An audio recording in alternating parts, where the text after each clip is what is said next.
Anong gagawin mo kung ang manliligaw mo pala ay isang aswang? Handa mo ba siyang tanggapin o handa mo ba itong isuplong sa maraming tao? Magandang araw po sa inyo. Ako nga pala si Danica at nais kong ibahagi sa inyo ang kwento ng aking Lola Asuncion. Ito po ay isinalaysay sa amin na kanyang mga apo. At ang aking pong ikukwento ay walang labis at walang kulang. Tanging kwento lamang na siyang isinalaysay ni Lola Asuncion. Ako nga po pala ay 18 years old at nakatira sa Davao at nangyari naman ang kanyang karanasan noong siya ay 20 anyos. At nang marinig ko ang kwento na ito ay hindi ako makapaniwala na totoo pala ang mga aswang. At ang isa sa mga manliligaw ni Lola ay isang aswang. Nang makita ko nga pala ang larawan ni Lola nang ito ay dalaga pa, ay hindi ko may tatanggi ang taglay nitong ganda. Hindi na talaga ako nagtataka kung bakit sinasabi niya na noon ay marami siyang manliligaw. Halos sa tuwing pumupunta nga kami sa kanilang bahay ay palagi niyang ipinagmamayabang at kinikwento ang kanyang mga manliligaw noong araw. Ilang beses na nga namin nito nga naririnig, kaya kung minsan ay nagsasawa na kami magpipinsan. Ngunit isang araw ay may kinuwento si Lola Asuncion sa amin na pumukaw sa aming atensyon. Hindi kasi ito ang karaniwan niyang kinukwento tungkol sa kanyang mga manliligaw. Ito pa lamang ang unang beses na binanggit niya ang kanyang manliligaw na si Eduardo. At habang nagkukwento si Lola sa amin ay bakas sa kanyang mata ang lungkot at takot. At mahahalata mo rito kay Lola Asuncion ang pagmamahal nito kay Eduardo. Ngunit nabigla kaming lahat nang sabihin niya na ang lalaking ito ay isa palang aswang. Hindi ko alam kung ano ba ang nararamdaman ko nang malaman na may aswang pala na naging manliligaw si Lola.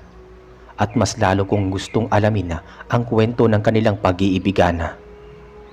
Paano nagawa ni Lola na umibig sa isang aswang? Ang mga pinsan ko naman ay noong una ay ayaw pang maniwala sa mga kwento ni Lola. Ang ilan nga ay sinasabi na baka gawa-gawa lang ito ni Lola Asuncion upang kami ay takutin. Pero nang tumitig ako sa mata ni Lola ay alam ko na hindi ito nagsisinungaling at nais niyang ibahagi sa amin ang matagal niya nang inililihim. Gusto kong malaman kung bakit sila ni Lolo Gustavo ang nagkatuluyan at ano ang nangyari kay Eduardo. Dahil nga sa aking mga pinsan ay titigil na sana si Lola Asuncion sa pagkukwento. Ngunit dahil nga sa aking kagustuhan ay halos dalawa na lang kami na magpinsan ang nakikinig sa kwento ni Lola Asuncion. At handa kong ibahagi sa inyo ang naging kwento ng kanilang pag-iibigan ng kanyang manliligaw na aswang. Matagal na rin na mayapa si Lola at sa tingin ko ay panahon na para ibahagi sa inyo ang kwento na ito. Naalala ko pa noon ang itsura ni Lola habang kinukwento ang kanyang manliligaw na si Eduardo. Hinding-hindi ko malilimutan ang saya sa kanyang muka. Meron siyang isang ngiti na isang babae na parang nagkukwento ng kanyang tinatanging lalaki. At sa kanyang kwento ay sigurado ako nga meron kayong matututunan pagdating sa pag-iibigan.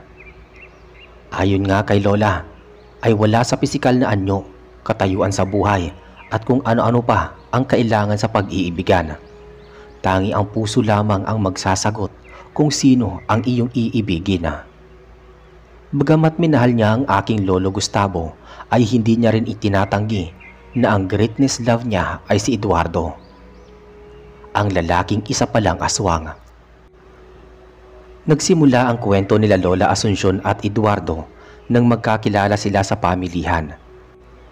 Nang araw daw kasi na iyon ay naatasan si Lola Asuncion na mamili ng mga gulay na kailangan nila sa kanilang bahay.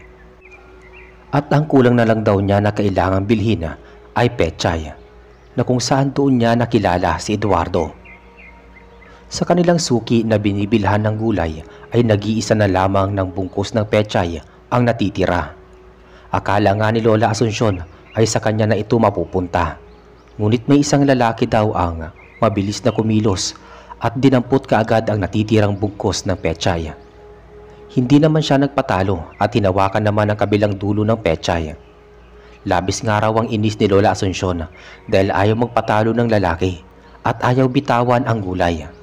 Tinaasan nga niya ito ng kilay upang tarayan, ngunit parang walang epekto sa lalaki. Ayaw na ayaw pa naman ni Lola Asuncion na natatalo sa kahit na anong bagay. Kaya nakipagmatigasan siya sa lalaki at wala sa kanila ang gustong bumitaw. Para na nga raw silang mga bata na nag-aagawan sa simpleng buhay.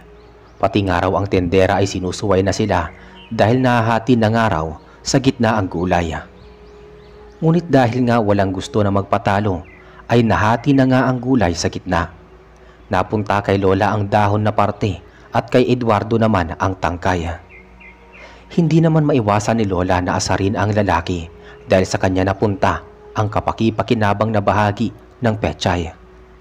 Napailing na lang ang lalaki at napangiti na lang daw dahil sa kakulitan ni Lola Asuncion. Hindi na rin napigilan ni Lola Asuncion na sumabay ng tawa ng lalaki. At doon na nga, nagpakilala na sila sa isa't isa. Noong unang araw ay hindi inaasahan ni Lola Asuncion na mapapalapit sila sa isa't isa. Habang nakikilala niya nga ang lalaki ay hindi niya raw mapigilan na magiliw dito. Ngunit parang may kakaiba raw sa lalaki dahil madalas itong umiiwas sa asin at bawang. Hindi naman ito pinansin ni Lola Asuncion. Ang alam niya lang ay masayang kasama ang lalaki kaya sila naging magkaibigan. Palagi na nga rin daw silang nagkakasabay na bumili ng gulay. At sa paglipas ng ilang mga araw ay lalo pa silang naging malapit. Ngunit sabi nga ni Lola Asuncion na minsan ang pag-ibig ay nagsisimula sa pagkakaibigan. Dahil nga madalas na silang laging magkasama at madalas na magkukwentuhan, ay hindi maiwasan na magkagusto sila sa isa't isa. Subalit kahit na nagugustuhan naman nila ang isa't isa, ay kailangan pa rin ni Lola na magpakipot ng kaunti. Dahil nga marami ring manliligaw si Lola Asuncion, ay hindi naging madali ang naging panliligaw ni Eduardo. Dahil nga sa taglay na ganda ni Lola Asuncion ay marami dito ang umakyat ng ligaw. Ngunit ang mga mata nito ay nakatuon lamang kay Eduardo. Kahit gusto na ni Lola Asuncion ang binatang si Eduardo, ay wala itong magawa dahil hindi ito ang gusto ng kanyang mga magulang. Hindi naman basta-bastang sumusuko si Eduardo at ipinaglaban ang pagmamahal niya kay Lola Asuncion. Hindi ito tumigil na magpadala ng mga bulaklak, liham at mga regalo para ligawan si Lola Asuncion. Ngunit ang mga ito ay lihim na hinahadlangan ng mga magulang ni Lola Asuncion. At ang mga liham ay hindi nakakarating pa kay Lola. Ilang linggo silang hindi nagkita ni Eduardo dahil ikinulong si Lola sa kanyang kwarto, habang si Eduardo naman ay hindi hinahayaan na makalapit sa bahay nila Lola. At doon na nga nagdamdam si Lola Asuncion kay Eduardo. Inakala kasi ng dalaga na natiis ni Eduardo na hindi siya makita at puntahan.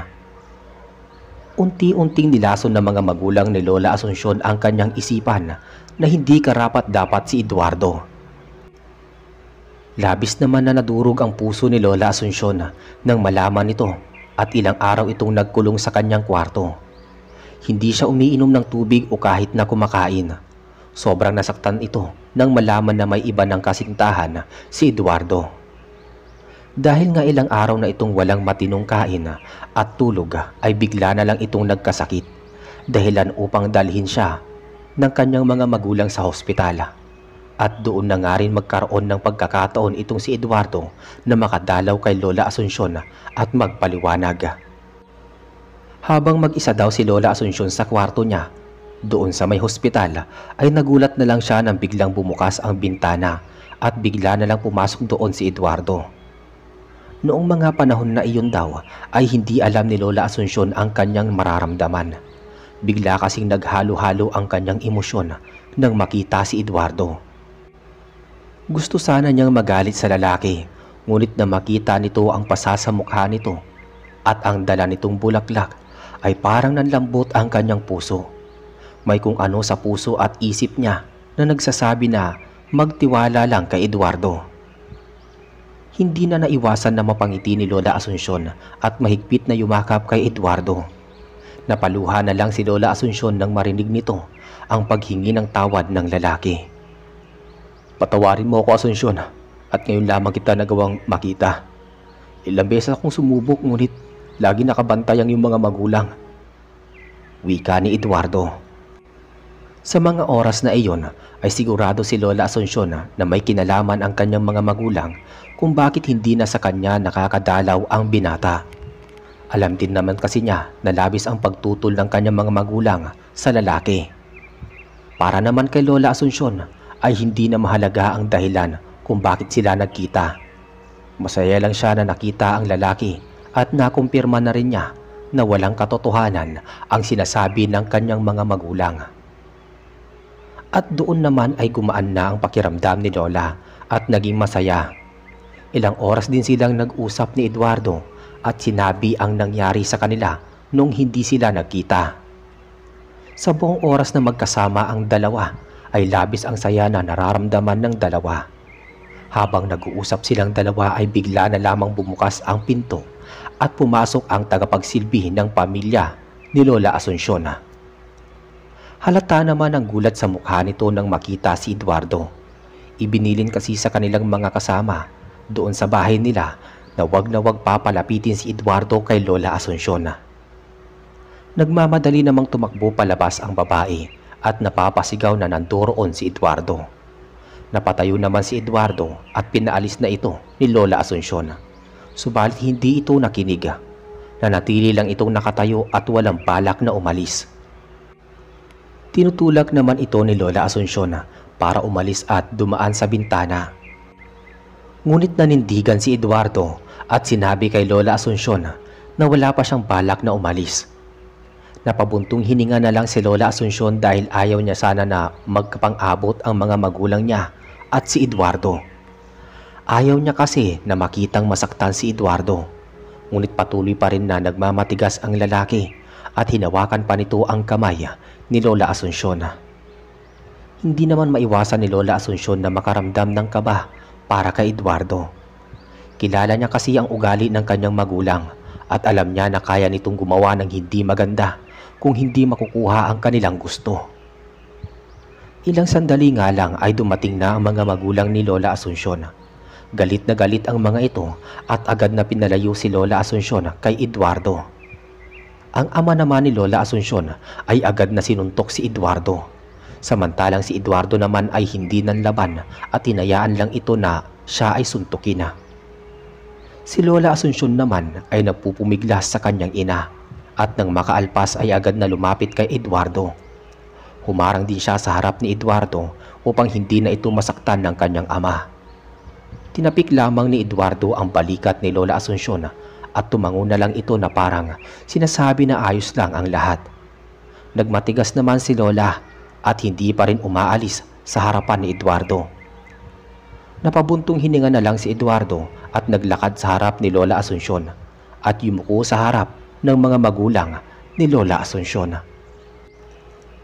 Natahimik naman ang buong silid dahil sa ginawa ni Eduardo sa paghingi ng tawad. Napaiwas na lang din ang tingin ang mga magulang ni Lola. Hindi rin inaasahan ni Lola na gagawin ito ni Eduardo. At doon ay mas lalo pang napahanga si Lola sa katapangan na ipinakita ng kanyang manliligaw na si Eduardo. Maayos din ang nagpaalam si Eduardo sa mga ito upang mauna nang umalis. Nang makaalis naman si Eduardo ay agad na sinampal si Lola Asuncion ng kanyang ina. Ngunit ang sampal na ito ay hindi nakakaapekto sa nararamdaman ni Lola Asuncion. Sa paglipas ng mga araw ay mas lalo pang lumalim ang nararamdaman ni Lola sa kanyang manliligaw na si Eduardo. Sa mga araw na nakakasama niya ito ay mas nakikilala niya ang kabutihan ng puso ng binata. Ngunit sabi nga nila ay walang tao ang walang sikretong hindi mabubunyag. Nang makalabas na ng hospital si Lola Asuncion ay wala nang nagawa ang mga magulang nito sa pakikipagkita niya kay Eduardo. Pinipili nila na tuwing umaga na lamang lumabas dahil ito rin ang kagustuhan ni Eduardo. Ayon kay Lola Asuncion ay sobrang saya niya raw ng mga panahon na yon. At alam niya sa kanyang sarili na nahulog na talaga siya ng tuluyan sa kanyang manliligaw. Halos hindi na nga niya pinapansin ang iba pa niyang manliligaw. Ang mga mata niya ay nakapaling lamang sa manliligaw na si Eduardo. Balak na nga niya itong sagutin ngunit may mga bagay na nangyari ang hindi nila inaasahan. Ngunit ang lahat ay hindi naging madali para sa dalawa. Simula nang dumating sa lugar nila ang dapat na pakakasalan ni Lola Asuncion. Ang dating tahimik na si Eduardo ay naging mainitin ang ulo at palaaway. Patuloy namang sinisigurado ni Lola Asuncion na walang dapat ipag-alala si Eduardo. Paminsan-minsan nga ay tila wala ito sa sarili at tuliro.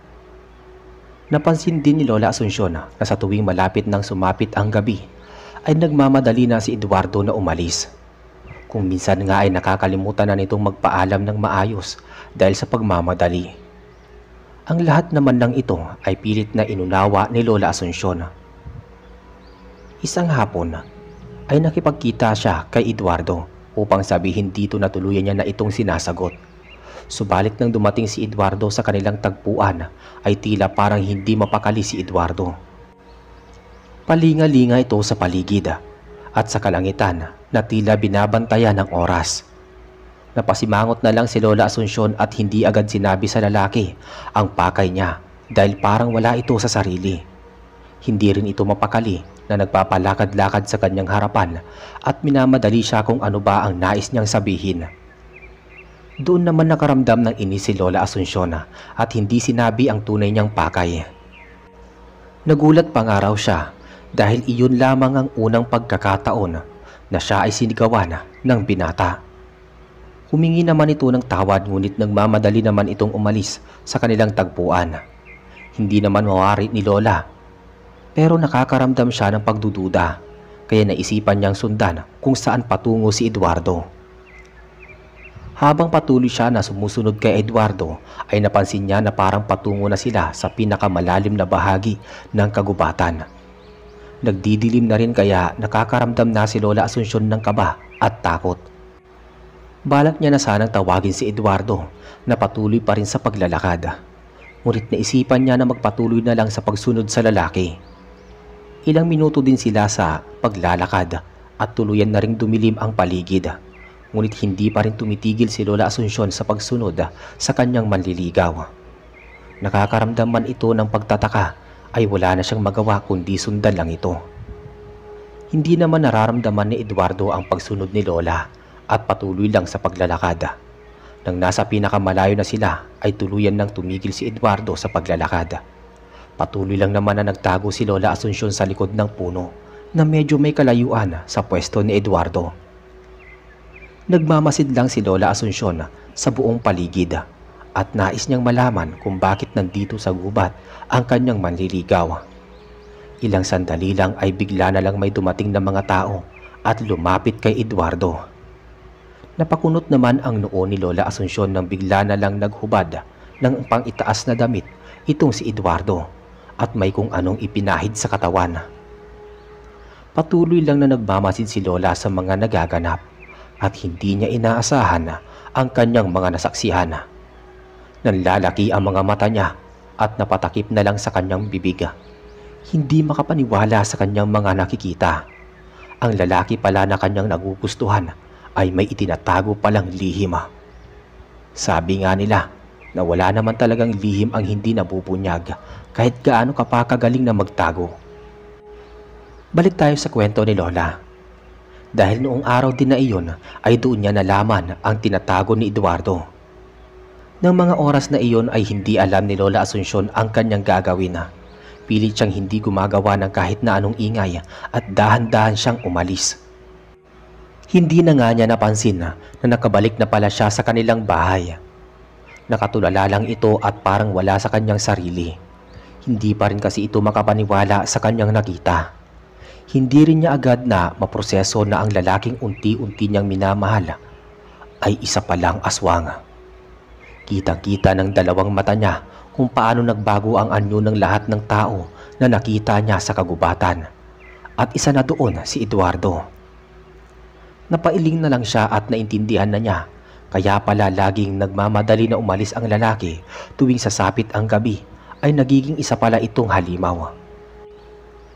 At hindi siya makapaniwala na matagal-tagal na itong inilihim sa kanya ng lalaki. Napabuntong hininga na lang si Lola Asuncion at muling nagkulong sa kanyang kwarto. Hindi niya alam kung ano ba ang dapat niyang sunod na gawin.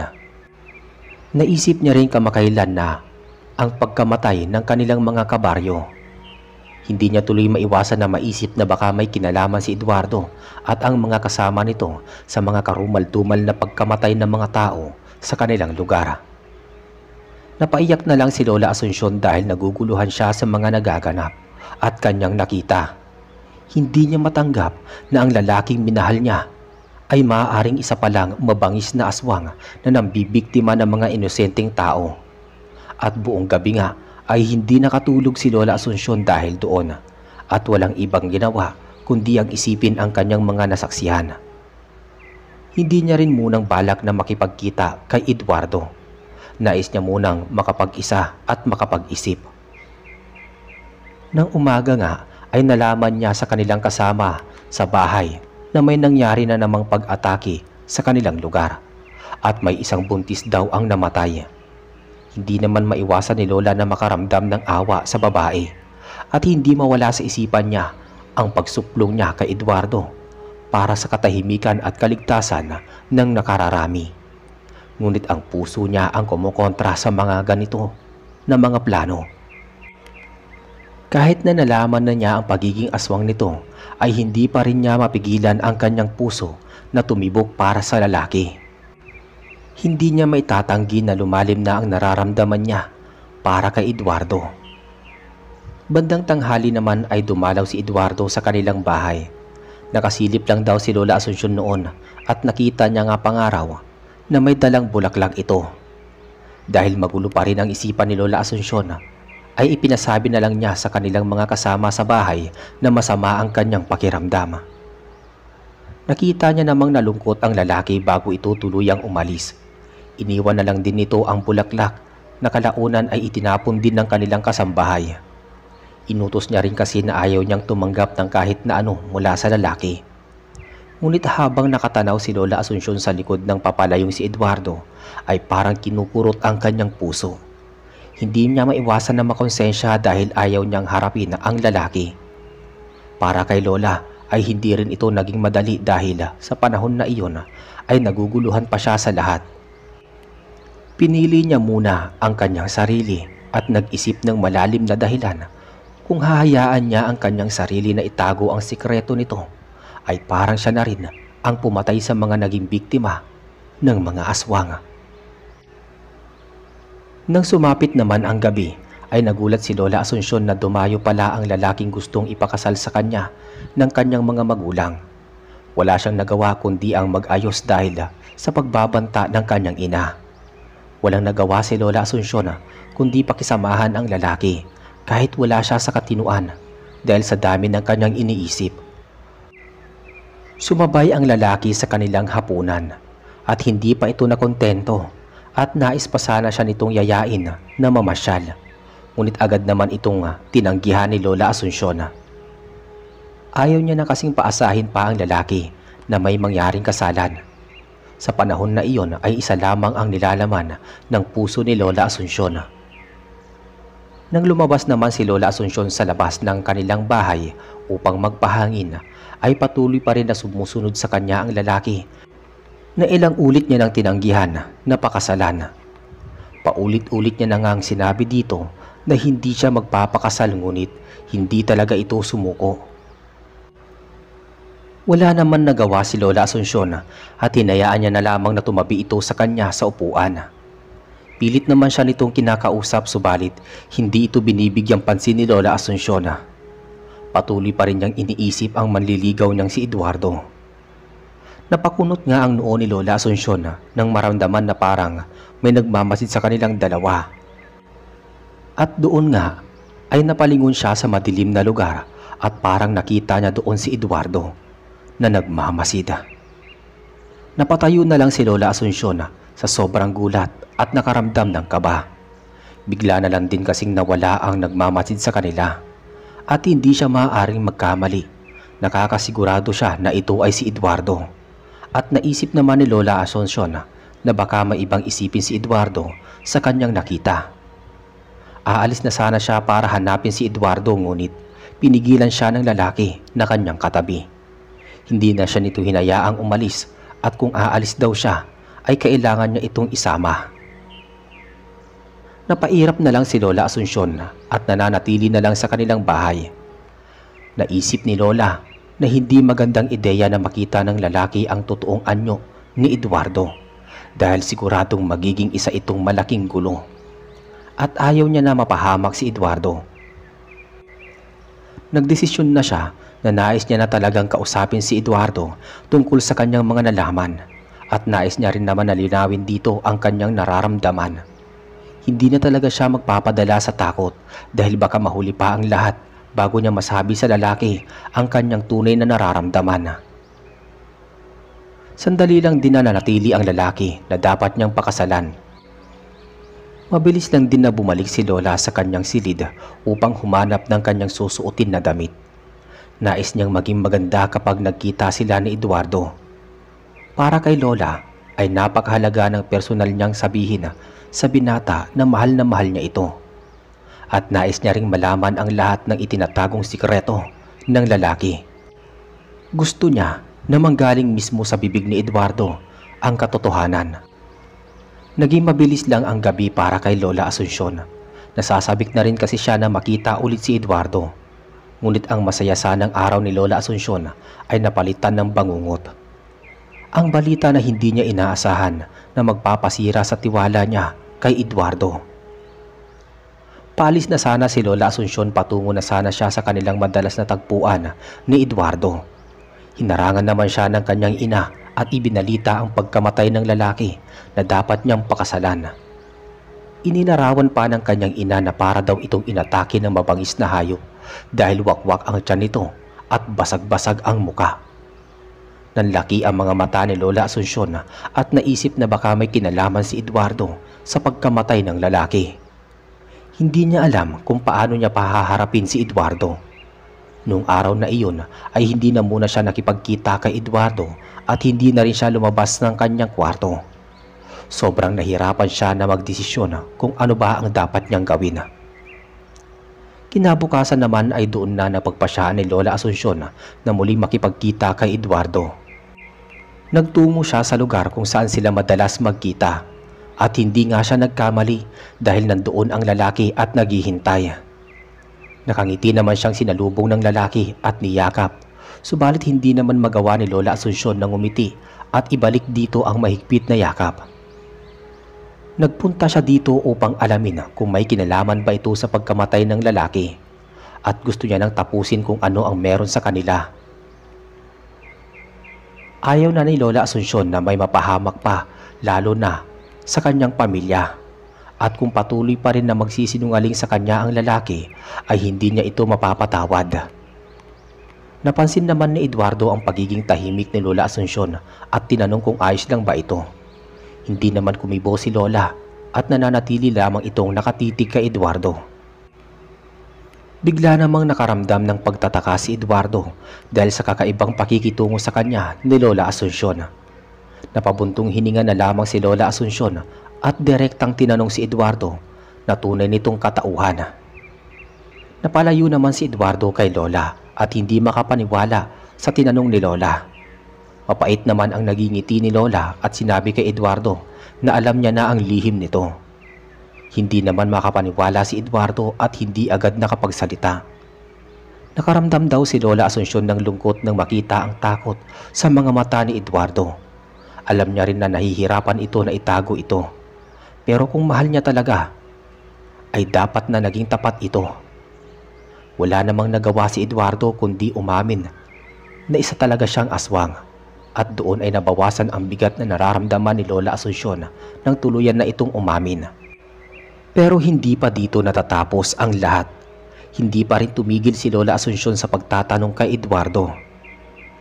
Napapalayo na nga lang si Eduardo sa mga biglaang tanong ni Lola Asuncion na nahihirapan itong sagutin. Ikaw ba ang pumatay sa lalaking ipapakasal sa akin? Wika ni Lola Asuncion at bahagyang naluha. Nang mga oras na raw na iyon ay kinakabahan siya sa magiging sagot ni Eduardo. Ayaw niyang isipin na may kinalaman ito sa pagkamatay ng lalaki dahil kahit alam niya na isa itong aswang ay ayaw niyang isipin na isa itong halimaw. Natahimik naman ang buong paligid dahil walang kumibo sa kanilang dalawa. Napabuntong hininga na lang si Eduardo at tumango. Halos parang gumuho raw ang mundo ni Lola Asuncion sa naging sagot ni Eduardo. At tuluyan na ngang tumulo ang luha sa kanyang mga mata dahil ang lalaking minamahal niya ay isang halimaw. Pilit naman na lumalapit si Eduardo subalit pinigilan siya ni Lola Asuncion. Sinabi na rin ni Lola dito na ayaw niya na itong makita pa. Nagmamadali niyang tinalikuran si Eduardo at umalis nang hindi na muli pang lumingon pa. Dahil kapag muli siyang lumingon sa gawin ni Eduardo ay baka hindi niya ito matiis. Sobrang sakit na kanyang nararamdaman at para daw dinudurog ang kanyang puso sa paglayo sa taong kanyang minahal. Pagsapit naman ng gabi ay hindi niya inaasahan ang mga sumunod na nangyari. Ang lalaking kanyang minahal ang nagdala ng gulo sa kanilang lugar. Narinig nila ang malakas na sigawan sa kanilang baryo at agad namang napasilip si Lola Asuncion sa bintana ng kanyang kwarto. At doon nakita niya si Eduardo na punong-puno ng dugo at may nginunguya pa na laman loob ng tao. Nagkatitigan lamang ang dalawa at nakaramdam naman si Lola Asuncion ng takot dahil parang hindi na ito ang lalaking kanyang minamahala. Sobrang gulo ng kanilang paligid ngunit hindi niya maialis ang tingin sa lalaki. Hindi pa rin siya makapaniwala na hindi magiging maganda ang kanilang wakas. Ito lang kasi ang kauna-unahang lalaki na kanyang inibig ng tunay. Tuluyan namang tumulo ang luha sa mata ni Lola Asuncion nang makita niyang kumitil ng buhay si Eduardo. Ngunit nananatili lang si Lola na nakatingin sa lalaki at iniisip na isa lamang itong panaginip. Dumating naman ang mga magulang ni Lola Asuncion at pinalayo siya sa bintana. Sinarado din nila ang kanilang buong bahay at nagsaboy ng asin sa mga pinto at mga bintana. Ayon kasi sa isa nilang kasama sa bahay ay isa itong mainam na pangontra sa mga aswang. Ito na raw ang pinakamahabang gabi na naranasan ni Lola Asuncion. Dinig na dinig kasi nila ang mga palahaw ng kanilang mga kapitbahay. Napapikit na lang si Lola Asuncion at nagmamadali siyang nagtungo sa bintana at binuksan ito. Kinuha niya ang atensyon ni Eduardo at isinigaw na mahal niya ito. Napatigil naman si Eduardo at palapit na sana ito kay Lola Asuncion nang bigla na lang may bumaril dito. Napanganga naman si Lola Asuncion at hindi agad nakakilos. Kitang-kita niya kung paano tumulo ang dugo sa sintido ni Eduardo. Napasigaw na lang si Lola Asuncion nang makita na bumagsak ang katawan ni Eduardo sa may lupa. Natapos na ang gabi na nakatulala si Lola Asuncion dahil sa pagkamatay ni Eduardo. Sa kabutihang palad naman ay marami sa kanilang lugar ang nanatiling ligtas sa pagdating ng mga pulis. Marami ding mga aswang ang namatay at ang iba naman ay nakatakas. Sobrang dami nasaktan at ang iba naman ay hindi makapaniwala sa nangyari. Si Lola Asuncion nga ay ilang linggo na ngang nakatulala dahil sa mga naganap. Hindi rin ito agad matanggap ang pagkawala ng kanyang minamahal na si Eduardo. Ngunit lumipas ang ilang buwan ay tuluyan na rin natanggap ni Lola Asuncion na namatay na talaga ang kanyang manliligaw na si Eduardo. Doon naman pumasok sa buhay niya si Lolo Gustavo na muling nagpatibok ng kanyang puso at tuluyan na nga silang naging masaya ni Lolo Gustavo at nagkaroon ng mga anak. At doon nga po natatapos ang kwento ng aking Lola Asuncion. Sana po ay may napulot kayong aral sa aking kwentong ibinahagi. Kaya wag basta-basta magtitiwala at kilalanin mo ng mabuti ang mga tao na nasa inyong paligid. Kapag nagmahal ka nga talaga ng tunay, ay matatanggap mo kahit anuman ang katauhan ng taong iyong minamahal.